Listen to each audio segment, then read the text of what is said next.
नमस्कार विद्यार्थी मित्रांनो, स्वागत आहे तुमचं आणखी एका नवीन व्हिडिओमध्ये. तर बघा विद्यार्थी मित्रांनो, आजचा व्हिडिओ हा 10वीच्या विद्यार्थ्यांसाठी अत्यंत महत्त्वाचा व्हिडिओ असणार आहे. कारण बघा आजच्या व्हिडिओमध्ये आपण एकतर 10वीसाठी मराठी विषयाचा पेपर सामायिक परीक्षेसाठी कशा पद्धतीने असणार आहे ते आज आपण बघणार आहोत. त्याचबरोबर तुम्हाला सामायिक परीक्षेचा अभ्यास कशा पद्धतीने करायचा आहे, त्याचबरोबर तुम्हाला सामायिक परीक्षेमध्ये कशा पद्धतीचे प्रश्न हे विचारले जातील ते देखील आजच्या व्हिडिओमध्ये आपण बघणार आहोत. त्यामुळे आजचा व्हिडिओ तुम्ही शेवटपर्यंत व काळजीपूर्वक नक्की बघा. जर तुम्ही चॅनलवरती नवीन असाल तर चॅनलला आपण नक्की सबस्क्राईब करा. तर बघा विद्यार्थी मित्रांनो, तुमचा मराठी विषयाचा पेपर एकूण 80 गुणांचा असतो आणि 3 तासाची वेळ तुम्हाला बोर्डाकडनं दिलेली असते. तुम्हाला 3 तासामध्ये 80 गुणांचा पेपर हा लिहायचा असतो. यामध्ये बघा तुमचा मराठी विषयाचा पेपर एकूण 5 विभागामध्ये विभागलेला असतो. यामध्ये बघा तुमचा पहिला विभाग असतो तुमचा गद्य विभाग. एकूण 18 गुणांसाठी तुम्हाला गद्य विभाग प्रश्नपत्रिकेमध्ये विचारला जातो. यानंतर बघा तुमचा दुसरा विभाग असतो तुमचा पद्य विभाग. एकूण 16 गुणांसाठी तुम्हाला पद्य विभाग हा विचारला जातो. यानंतर बघा तुमचा तिसरा विभाग असतो स्थूल वाचनाचा. तर बघा तुम्हाला एकूण 6 गुणांचे प्रश्न हे स्थूल वाचनावरती विचारले जातात. यानंतर बघा तुमचा चौथा विभाग असतो व्याकरण विभाग. एकूण 16 गुणांसाठी तुम्हाला व्याकरण विभाग मराठी विषयामध्ये दिलेला असतो. त्यानंतर बघा तुमचा शेवटचा विभाग असतो उपयोजित लेखनाचा विभाग. एकूण 24 गुणांसाठी तुम्हाला उपयोजित लेखनावरती प्रश्न हे विचारले जातात. तर बघा विद्यार्थी मित्रांनो, अशा पद्धतीने एकूण 5 विभागामध्ये तुमचा मराठी विषयाचा पेपर हा विभागलेला असतो.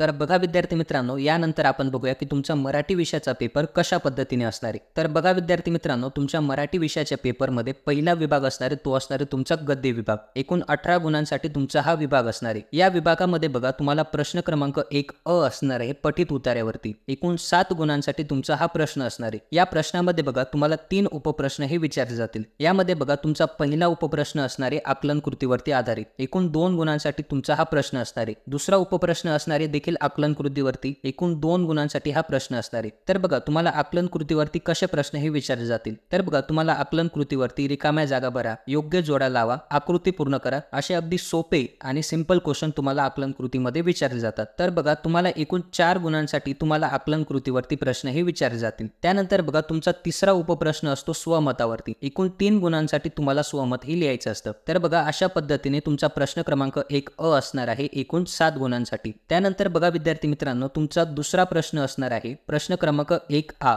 हा देखील प्रश्न तुमचा पठित उतार्यावरती असणार आहे. हा देखील प्रश्न तुम्हाला एकूण 7 गुणांसाठी विचारला जाईल. हा देखील प्रश्न बघा तुमच्या प्रश्न क्रमांक 1 अ सारखाच असणार आहे. या प्रश्नामध्ये देखील तुम्हाला 3 उपप्रश्न हे दिले जातील. त्यामध्ये बघा पहिला उपप्रश्न असणार आहे तुम्हाला आकलन कृती, दुसरा उपप्रश्न असणार आहे तुम्हाला आकलन कृती आणि तिसरा उपप्रश्न असणार आहे स्वमतावरती.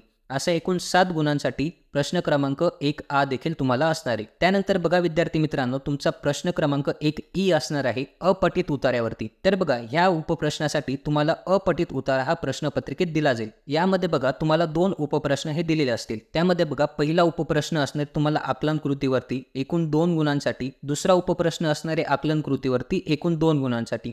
असा एकूण 4 गुणांसाठी तुमचा प्रश्न क्रमांक 1 ई हा असणार आहे. तर बघा विद्यार्थी मित्रांनो, अशा पद्धतीने तुम्हाला प्रश्न क्रमांक 1 अ एकूण 18 गुणांसाठी तुम्हाला विचारलं जाईल. त्यानंतर बघा विद्यार्थी मित्रांनो, तुम्हाला प्रश्नपत्रिकेमध्ये दुसरा विभाग असणार आहे तुमचा असणार आहे पद्य विभाग. तर बघा हा विभाग एकूण 16 गुणांचा असणार आहे. तर बघा ह्या विभागामध्ये तुम्हाला प्रश्न क्रमांक 2 अ विचारला जाईल पठित पद्यावरती. तर बघा पाठ्यपुस्तकातील कवितेवर आधारित तुम्हाला हे प्रश्न हे सोडवायचे असतील. तर बघा प्रश्नपत्रिकेत तुम्हाला कविता देखील दिलेली असणार आहे. तर बघा हा प्रश्न तुमचा एकूण 8 गुणांचा असणार आहे. या प्रश्नामध्ये तुम्हाला 4 उपप्रश्न हे विचारले जातील.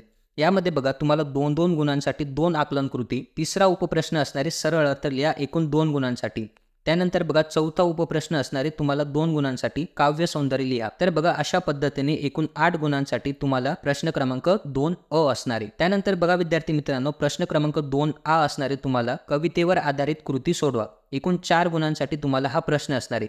तर बघा ह्या प्रश्नामध्ये तुम्हाला 2 कवितेंची नावं दिलेली असतील. त्याच कवितेच्या आधारावर तुम्हाला हे 3 उपप्रश्न हे सोडवायचे असतात. यामध्ये बघा तुम्हाला कवितेचं नाव लिहायचे 1 गुणासाठी, त्यानंतर कवितेची कवी किंवा कवयित्री लिहायचे तुम्हाला 1 गुणासाठी आणि ही कविता आवडण्याचे किंवा न आवडण्याचे कारण लिहायचे तुम्हाला 2 गुणांसाठी.